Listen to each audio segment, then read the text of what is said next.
Good morning, everyone. I'm Adrian Dix. I'm BC's Minister of Health. I'm honored to be here on the territories of the Lekwungen-speaking people of the Songhees and the Esquimalt First Nations. It's an honor to be here on their lands. We're here today to talk about actions our government is taking to ensure diabetes patients in British Columbia do not experience a shortage of a drug called semaglutide, commonly known as Ozempic, in an environment where surging demand in some jurisdictions is driving shortages. Ozempic is a drug that will be familiar to many people. It is, of course, the subject of significant social media discussion of what may be the largest advertising campaign for a prescription drug in recent memory. If you watch a basketball game, you see Ozempic superimposed on the basketball court. If you watch a hockey game, you see it on the sideboards. If you're watching TV at all, you're seeing ads for Ozempic, both in Canada and then different ads that you would get through American affiliates received in Canada about the drug. There is a lot of hype about Ozempic. Ozempic is an injectable prescription drug designed to treat type 2 diabetes and contains the active ingredient semaglutide. This isn't the first time, of course, we've been hearing about Ozempic. In January this year, I announced the expansion of coverage for the drug to more people, as long as they obviously meet criteria. It's essentially what we call a second-line treatment covered by pharmacare for patients with type 2 diabetes. At that time, I expressed concern and provided you with information about the number of dispenses of Ozempic, the share of dispenses of Ozempic that go to the US market. At the time, it was around 9% of dispenses in British Columbia at that time. Just to put that in context, the average drug across prescription drugs in BC, the number is 0.4%, so 9% is essentially 20 times or 22 times that. So today, I asked at that time that we review and have surveillance whether those numbers change, what the impact of the ongoing interest in Ozempic in the community would have on those dispenses to the United States. I felt and strongly felt the reason I raised it at the time of expanding pharmacare coverage was to say that this was an issue and this is one that we would be reviewing and, if necessary, taking action on. And today I'm announcing that it is necessary to take some action to ensure that patients in British Columbia get access and continue to have access to Ozempic. We've also been working closely with the drug manufacturer to make sure that patients in British Columbia get access to this drug. What our data shows for January, February is the following. With respect to the dispenses of Ozempic in British Columbia purchased by US residents from pharmacies located in British Columbia, generally dispensed by mail and ordered over the internet. Just to give you an idea, for the months of January and February, 15% or 15,798 of all the Ozempic dispenses in British Columbia were sold to US residents. And 19% of the 12,816 patients who received the drug via pharmacy were American residents. Again, this is compared to the typical average of less than 0.5% or 0.4%. As we looked at the numbers further, we found that 15 of the 15,798 dispenses for US residents, 13,197 of them were issued at only 2 BC pharmacies. This represents 88% of the total dispenses to US residents for the months of January and February. We also know that 95% of all the prescriptions for Ozempic issued to US residents were by one or more prescribers who identify themselves as a practitioner in the province of Nova Scotia. This is concerning, and in my view, it has to stop. The purpose of procuring the Ozempic for British Columbia patients is not to turn around and export it right back to the United States. The purpose of procuring Ozempic is to make sure patients in British Columbia and Canada can continue to access it. In BC, as I noted, We provide limited coverage for Ozempic under Pharmacare as a second-line therapy for type 2 diabetes patients to help manage blood sugar levels when other drugs are not effective. This medication was created and intended to treat type 2 diabetes, and it is not right now an on-label drug for weight loss, although there is another drug, a sister drug, that's in that category. Recently, obviously, as you know, it has gained a lot of popularity on social media as a medication for weight loss, which is one of its side effects. The drug's popularity on social media and the, I think, almost unprecedented campaign of advertising for the drug is driving a surge in demand and is resulting in shortages of Ozempic, not yet in British Columbia, but in other jurisdictions, including the United States. Currently, we don't have a shortage of Ozempic, but the trend is in that direction, and action is required. On March 18, 2023, Drug Shortages Canada, the website for reporting drug shortages and discontinuations in Canada, indicated a national survey shortage of one formulation or one format of Ozempic. To act against shortages of Ozempic for BC patients, I have ordered the following immediate actions. I'm directing the expedited amendment of the current regulation to limit the sale or dispense of Ozempic to non-Canadian residents. I'm requesting that the BC College of Pharmacists ensure that pharmacies dispensing Ozempic are complying with all clinical dispensing practices. I'm requesting that the BC College of Physicians and Surgeons ensure physicians prescribing Ozempic are complying with the approved indication of the drug and they meet all clinical practice requirements for prescribing. I'm requesting that the Nova Scotia College of Physicians and Surgeons initiate an investigation into the exceptionally high number of out-of-province prescriptions for Ozempic emanating from Nova Scotia practitioners for dispense in British Columbia, and to take action to address what I view as an unacceptable situation. I'm requesting that the Federal Minister of Health, the Honourable Jean-Yves Duclos, review the Food and Drug Regulation under the Food and Drug Act in collaboration with provincial health ministers to address the concerning number of Ozempic prescriptions emanating from practitioners in one province, and take action to ensure and to protect the supply of drugs such as Ozempic for Canadians. I trust that our federal and provincial partners will support British Columbia in looking into this very serious issue and doing what is necessary to protect the Canadian supply of the drug. Again, this is I think, for many people, and this drug, Ozempic, has real use, really significant use for many people with type 2 diabetes. And we expect demand for the drug to increase in British Columbia for those patients as the changes that we brought about in the pharmacare system would indicate, and because the drug is effective in dealing with those with type 2 diabetes. But what we need to do as well is to ensure when we see this level of demand, this increase in American demand for the Canadian drug supply, that we're going to take action to protect British Columbians and protect Canadians. That's what we expect to do today. We're going to take that action thoughtfully. As many Canadians know who travel anywhere, they know frequently it's what we need when we go to the United States or other jurisdictions to get insulin or to get another drug at times when our supply of prescription drugs runs out and we're in another jurisdiction. The intent here is not to stop Americans from getting, especially when they come to British Columbia, from getting access to drugs. So we will be both cautious and thoughtful in the development of the actions we're taking. But we need to take some action here.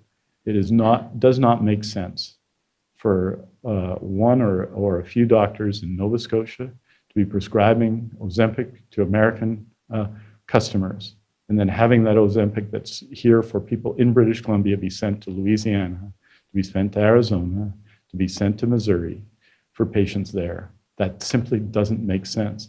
We would never have sufficient supply of Ozempic in British Columbia to satisfy the needs of the American market.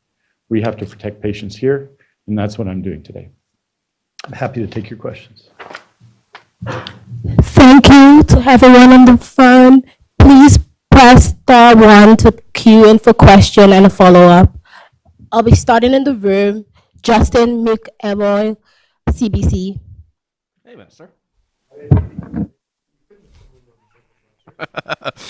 Here all week. You said there's no shortages now in BC for the drug, but is it possible that sometime this year that could be a case for British Columbians? That's our concern. Our concern is you want to, as much as possible, take action before there's a shortage, to take action to ensure that, and that means working obviously with the pharmaceutical company, and we do that to ensure there's access here. But we've seen an increase in this period, in a period when the overall number of dispenses has gone up because we've provided more access through pharmacare to Ozempic. But the share that's going to the American market has actually increased from 9 to 15 on one measure, from 9 to 18 on another measure. If that were to continue to happen, clearly we don't have enough Ozempic in British Columbia to satisfy the American market. And so there is that concern. Drug Shortages Canada has indicated that for at least one milligram form of Ozempic that there is a shortage or a risk of shortage in Canada now. We are not seeing that yet in BC, but we're taking action to ensure that that doesn't happen. And you said two pharmacies responsible for the vast majority of this exportation to the States. Is there anything you can say about A, the location of them, and B, have things like this happened with different drugs in the past in terms of exporting to the States, or is this something new? This issue of Americans coming to Canada has been an American political issue for some time, right? But this is a different proposition here. What's happening here is through a particular means, and in this case, through practitioners in Nova Scotia, through the pharmacies in British Columbia and dispensing out, is really the evolution of internet pharmacy. And I think that the sheer extent of it in these cases represents a significant reach. I mean, we want people when they come to Canada to be able to access prescription drugs. Of course we do. And there have been occasions, I think I can recall, perhaps it was Senator Sanders or someone in the United States leading a delegation during an election campaign to Windsor, I think it was, or to an Ontario jurisdiction where they bought drugs, because there's a differential between drug prices in Canada and drug prices in the United States on some drugs, partly because of our public health care system. We do, and we work hard with pharmaceutical companies to negotiate the price of drugs and to work on that. Whereas that, for the American Medicare program, for a long period since the 2004 changes, has not been allowed. So there's been differentials. So this issue we've seen before. But this is, what this suggests is that the increasing purchase of Ozempic in Canada, we haven't seen the top of it. The demand for the drug is significant in the United States, and that amount is going up, and we don't want to see that. We don't want to see the mass exportation of a drug that's needed by British Columbians to the United States. There's surely better answers than that, and I don't think a model where a single or group of practitioners in Nova Scotia is doing this level of prescribing. And I presume, although I don't know, that such prescribing would be based on US prescriptions, but would be doing that level of prescribing. And there are issues around clinical standards, and I have no evidence one way or another of that, but I would say that the issuing of in the tens of thousands of prescriptions over 2 months for one drug is a significant amount of work and prescribing. But that's not what the system was set up for.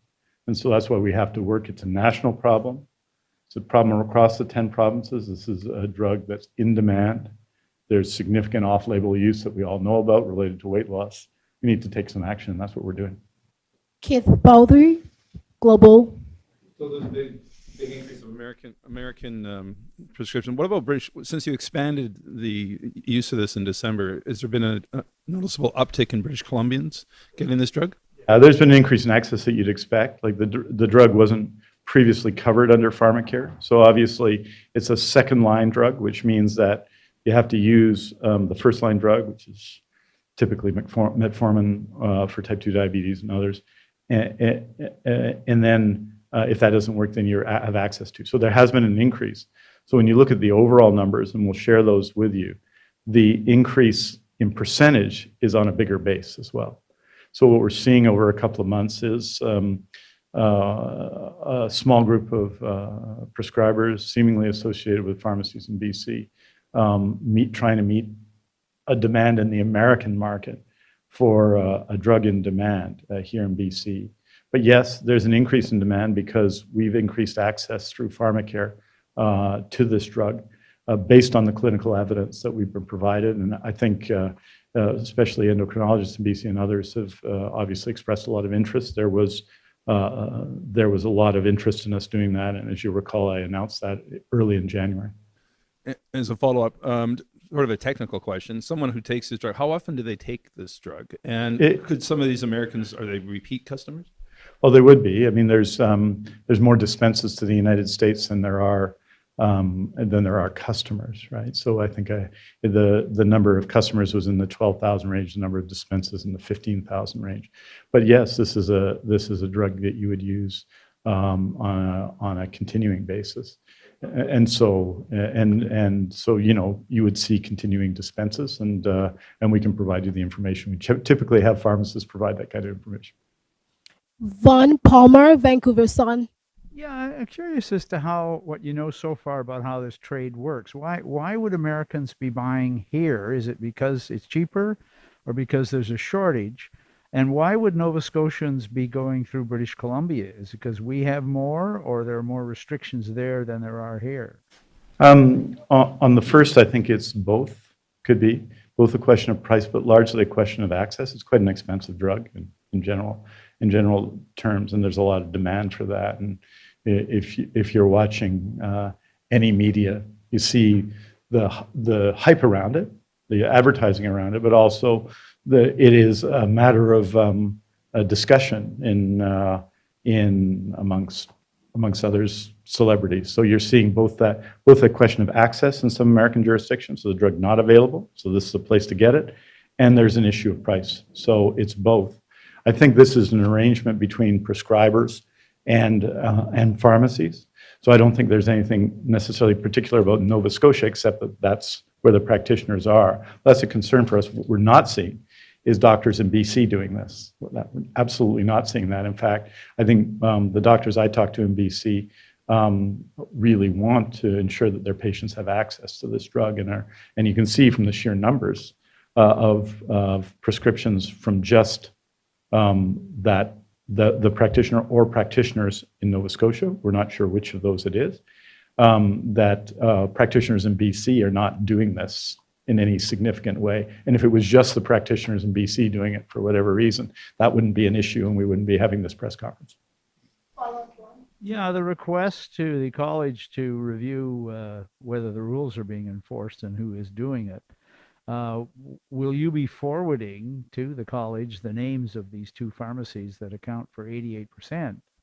Or will you leaving it be to the college to figure it out for itself? Yes, we will be.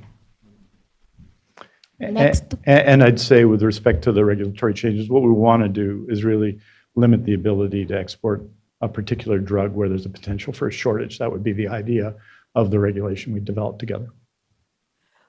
Next question comes from Wolf Debner, Black Press. Hi, Wolf. Yeah, hi. Good morning. Thank you for taking my question. Probably not going to get the names of the two pharmacies, but can you tell me where they are in British Columbia? Metro Vancouver. Metro Vancouver. Okay. All right. And their location isn't the most important thing, understood. because really, as I understand it, what happens is the prescription goes from the practitioner to the pharmacy, and then the pharmacy dispenses through the mail. Right. You talked about the need to do this on a Canada-wide basis, to look at this issue at a Canada-wide basis, based on, and obviously this investigation for what you're calling that's still happening, that's still going to happen eventually, I guess. But how would you sort of rate the level of criminal enterprise or criminal energy behind the behavior that you've seen? I think it's not a criminal matter. I mean, my expectation, we'll see what's reviewed here, is that this is a practice that is not a correct practice. But I think I don't think it would be correct to say that it's in any way to define it as criminal. Moving to the phone. Oh, sorry. Moving to the phones, Binda Sargent, CTV. Hi, Minister. I just wanted to ask you, is there any way to know how many of the prescriptions in British Columbia are for weight loss? I have seen some clinics advertising that you can get Ozempic through their clinic for weight loss. And I'm just wondering if the ministry is looking at those kinds of statistics. Yeah, we look at it all. We have information on all dispenses. This is a prescription drug. All of the dispenses through the pharmacare program are for type 2 diabetes. In other words, it's not a pharmacare benefit for any purpose other than type 2 diabetes. And I would suggest that the majority of dispenses in BC are for type 2 diabetes. Remember, there's a second drug which is used for weight loss as well, which is not a listed benefit under pharmacare and not widely available. But there is a second drug in Canada. But this drug, the on-label use is for type 2 diabetes, undoubtedly, as we can tell, and because in part of the hype around the drug and because the weight loss is a side effect of the drug, and that makes it significant. And for many people, it's something they've been considering, I suppose. That's not, so we do know in terms of dispenses how many we're covering, and we monitor it very carefully. One of the strengths of BC's system, I think, our PharmaNet system, is our historic data. It's actually extremely valuable data that the government keeps about broad issues of prescribing over a long period of time. I think PharmaNet started in 1994 or something. So we've had, and we have a fairly good way of looking not at individual cases, because obviously, but at overall dispensing of drugs. So if it's a pharmacare benefit, it's for type 2 diabetes. Follow-up, Binder. Yeah, I know you mentioned a couple of times about the unprecedented advertising campaign associated with Ozempic. I'm just curious if you think that maybe there is, a need to relook at how, pharmacy companies market to the public, especially when it's for something that Health Canada hasn't approved its use for. Well, I'd say two things about it. First of all, the advertising is very careful, and you know the advertising. So the advertising in Canada is essentially to put, I suppose, the drug before the public, and to essentially to do what pharmaceutical advertising tend to do, which is to ask you to talk to your healthcare provider about your doctor about a particular drug. I think this area has long been an area of discussion because what you're talking about are drugs that require a prescription to get. So what is the purpose of this level of advertising? One would need to ask. And presumably the purpose is to expand the utilization of the drug. And I think the company would argue that the drug is effective, and so that's not a bad thing. But what we're seeing in addition to that is, I think, a social media and self-propelling discussion of the drug around weight loss that has been led in a number of places. I won't name the celebrities in question, but I think you can easily find their names who have talked about using the drug as well, and that has created interest in Ozempic, in particular in the United States, but in other jurisdictions, and we're deeply connected culturally to happenings in the United States. So all of those things are a concern, but this isn't a press conference, and I'm not taking action about advertising. That's a federal government matter. I just note its existence and the hype it creates. Just wait 1 second. No, I'll just wait 1 second. I'm just waiting for the bells to stop. Thank you. And so, it's not. We're not here to talk about the advertising, but the advertising is a fact. It is extensive.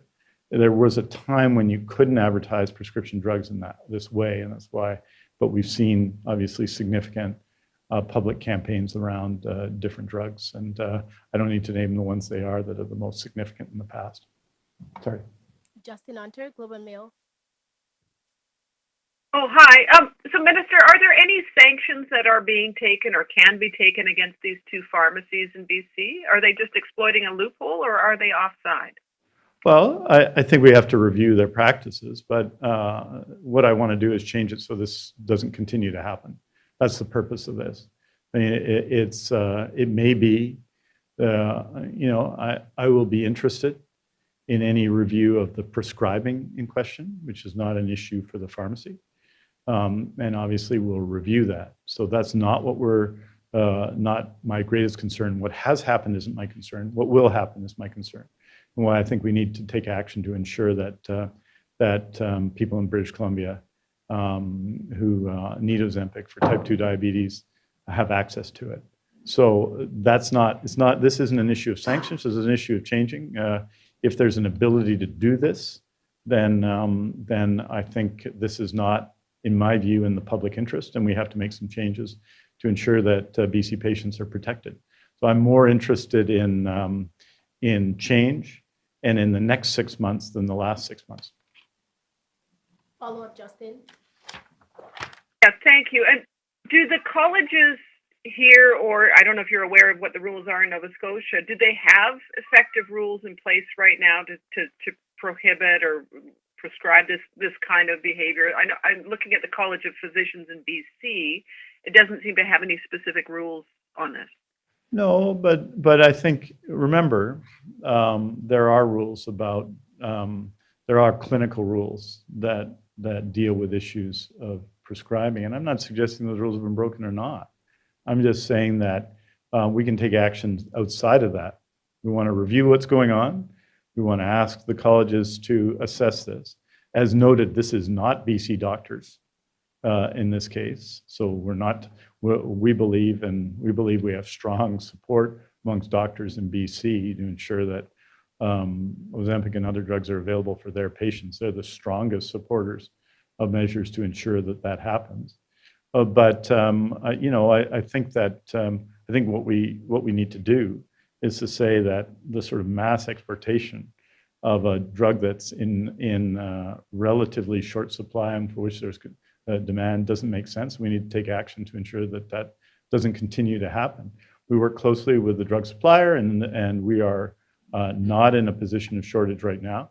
But again, there's not enough Ozempic in British Columbia to cover up the excess demand in the American market indefinitely.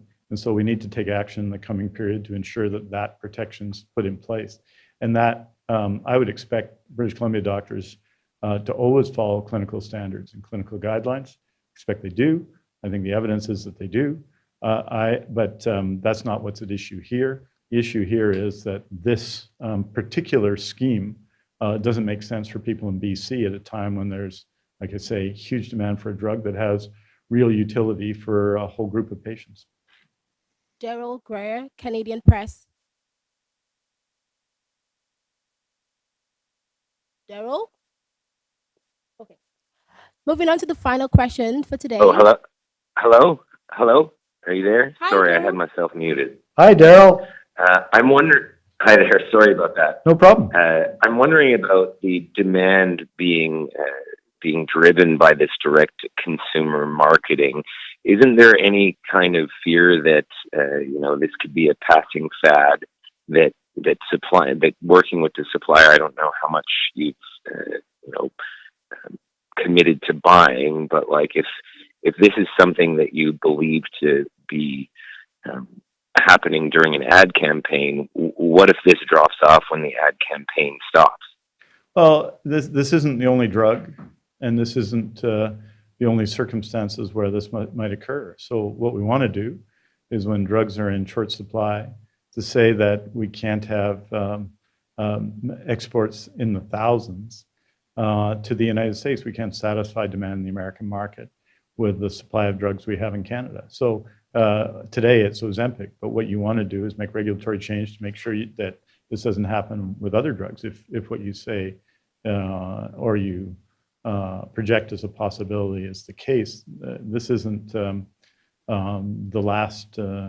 first drug, and it isn't the last drug that will be coming into the system, thankfully. And so we have to ensure that supply is maintained. And we know what happens in the anxiety it causes, because we've been going through this with children's medication in this period. We know the anxiety it causes when people may not be able to get access to their drug, sometimes even for short periods of time because of distribution issues.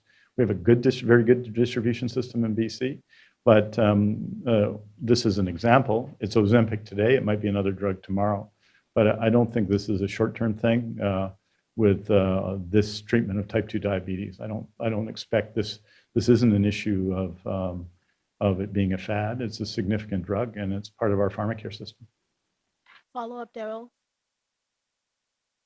Is there any possibility in the near future that a generic alternative that could be procured at greater numbers at lesser cost would be available in British Columbia? And as well, these pharmacies that are dispensing them and the doctors that are prescribing them, if they're not breaking any rules, then how is the public supposed to take that?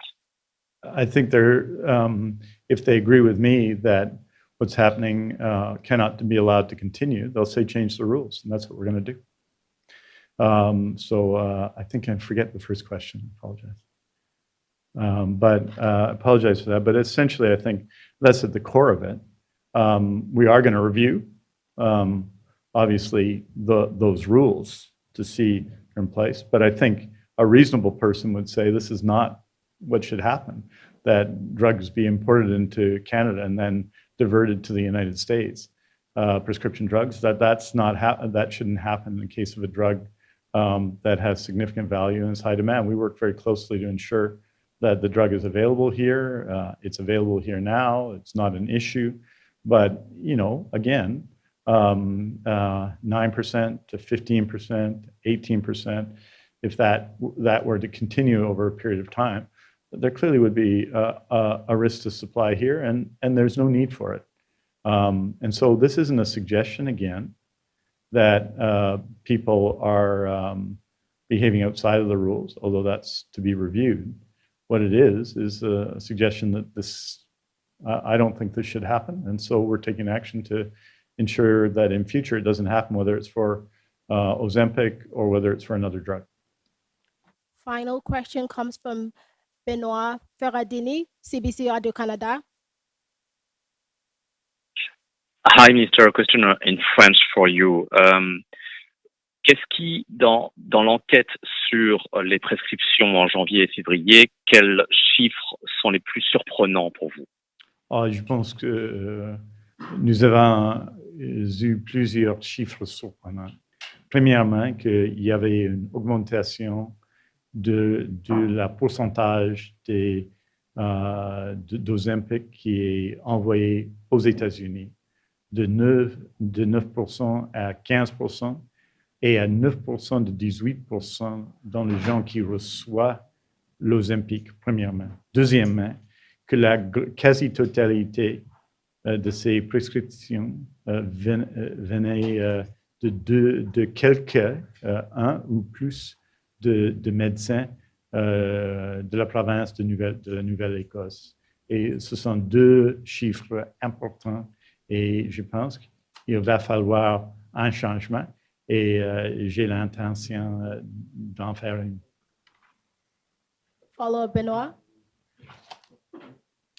Qu'est-ce qui, dans la loi, va vous permettre d'agir par rapport aux pharmacies en Colombie-Britannique, aux gens qui prescrivent en Nouvelle-Écosse et pour restreindre l'accès aux patients américains? Qu'est-ce qui, dans la loi, va vous permettre de faire ça? Oui, mais nous avons plusieurs lois. Il va falloir une nouvelle régulation pour limiter, en cas de scarcité, l'envoi d'une drogue particulière à un autre pays. Et ça, c'est le changement dont on a besoin. Il faut absolument nous assurer que les gens en Colombie-Britannique sont protégés. Et je pense qu'il faut protéger la drogue, l'accès à la drogue ici en Colombie-Britannique. Et pour en faire, on peut utiliser des mesures ici en Colombie-Britannique, mais il y a aussi des actions nationales que le ministre de la Santé nationale, M. Duclos, pourrait être en mesure de faire. Et je lui ai envoyé une lettre aujourd'hui pour suggérer des actions qu'il pouvait faire aussi. Merci, thank you. Thank And you, that merci concludes beaucoup. today's